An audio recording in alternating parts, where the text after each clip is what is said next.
एक इमारत जिसके खंभे 700 साल से टेढ़े हैं, दर्जनों भूकंप झेल चुकी है, यहाँ तक कि गोलाबारी भी इसे गिरा नहीं पाई। सवाल यह है कि आखिर ऐसा कौन सा जादू किया गया था। सबसे पहले तुम खाली जमीन के बीचों बीच एक केंद्रीय खूंटी गाड़ते हो, फिर रस्सियों की मदद से पूरी इमारत की गोल रूपरेखा खींचते हो और उसी के अनुसार नींव की खाई खोदना शुरू कर देते हो। इसके बाद तुम इलाके की सबसे बढ़िया लाल चिकनी मिट्टी लाकर दीवारें खड़ी करने की कोशिश करते हो। लेकिन मुश्किल ये थी कि यहाँ की जमीन इतनी नम थी कि मिट्टी की दीवार बनते ही ऐसे ढह जाती थी जैसे किसी ने गीले बिस्किट पर भरोसा कर लिया हो। तब तुम्हें समझ आया कि नीचे का पानी लगातार ऊपर चढ़कर मिट्टी को कमजोर कर रहा है। इसलिए इस बार तुम बड़े बड़े गोल पत्थर उठाकर पूरी नींव में बिछा देते हो, फिर उनके बीच की खाली जगह छोटे पत्थरों से भरते हो और बार बार कूटकर इतना मजबूत बना देते हो कि एक भी पत्थर हिल ना सके। इसके बाद उसी तरीके से पत्थरों की दीवार ऊपर उठाते उठाते लगभग 1 मीटर तक ले जाते हो। अब लगता है कि समस्या खत्म हो गई, लेकिन नहीं। पानी की नमी भी किसी जिद्दी रिश्तेदार से कम नहीं थी। वो फिर ऊपर चढ़ गई और नई मिट्टी की दीवार दोबारा धराशायी हो गई। अब तुम्हारा दिमाग फुल स्पीड में दौड़ता है। तुम मिट्टी में चूना और बारीक रेत मिलाकर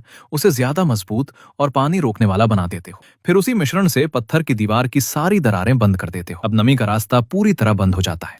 जब ये परत अच्छी तरह सूख जाती है, तब तुम उसके ऊपर फिर से मिट्टी की दीवार चढ़ाना शुरू करते हो। लेकिन इस बार एक और चाल चल देते हो। हर 30 सेंटीमीटर मिट्टी कूटने के बाद उसके ऊपर बांस की पतली पट्टियां बिछा देते हो। फिर दोबारा मिट्टी भरकर कूटते हो। ऐसा बार बार करते हुए पूरी दीवार के अंदर बांस का एक गोल ढांचा बन जाता है, जो आधुनिक सरियों की तरह पूरी दीवार को कसकर पकड़े रखता है। और यहाँ जल्दीबाजी की कोई जगह नहीं थी। हर परत तैयार होने के बाद तुम्हें 6 से 12 महीने तक इंतजार करना पड़ता था, ताकि दीवार पूरी तरह सूख कर मजबूत हो जाए। तभी अगली परत बनाई जाती थी। धीरे धीरे साल गुजरते गए और पूरे 5 साल की मेहनत के बाद आखिरकार सारी विशाल दीवारें तैयार हो गईं। लेकिन अभी भी काम बाकी था। अगर बारिश सीधे दीवारों पर पड़ती तो सारी मेहनत मिट्टी में मिल सकती थी। इसलिए तुम इसके ऊपर एक विशाल छत बना देते हो, जो पूरे ढांचे को बारिश से बचाती है। फिर लकड़ी के बीम, दरवाजे और खिड़कियां लगाई जाती हैं और इमारत आखिरकार तैयार हो जाती है। लेकिन कहानी में एक और ट्विस्ट था। क्योंकि पूरी इमारत गोल और बंद थी, इसलिए तेज बारिश होने पर अंदर का हिस्सा किसी मिनी स्विमिंग पूल में बदल सकता था। इस मुसीबत से बचने के लिए तुम बीच वाले हिस्से में कई गोलाकार नालियां खोदते हो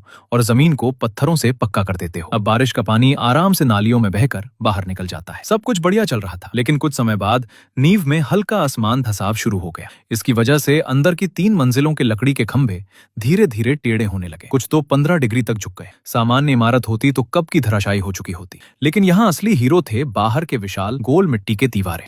पूरा वजन वही उठाती थी, जबकि अंदर के खंभे सिर्फ मददगार की भूमिका निभाते थे। इसी वजह से पूरी इमारत टेढ़ी जरूर हुई, लेकिन गिरी नहीं, और आज भी सदियों बाद सीना तान कर खड़ी है। बधाई हो, तुमने बना दिया यू चांग टुलॉ, एक ऐसी ऐतिहासिक इमारत जिसने 700 साल से दुनिया को यही सिखाया है कि कभी कभी थोड़ा टेढ़ा होना भी मजबूती की निशानी होता है।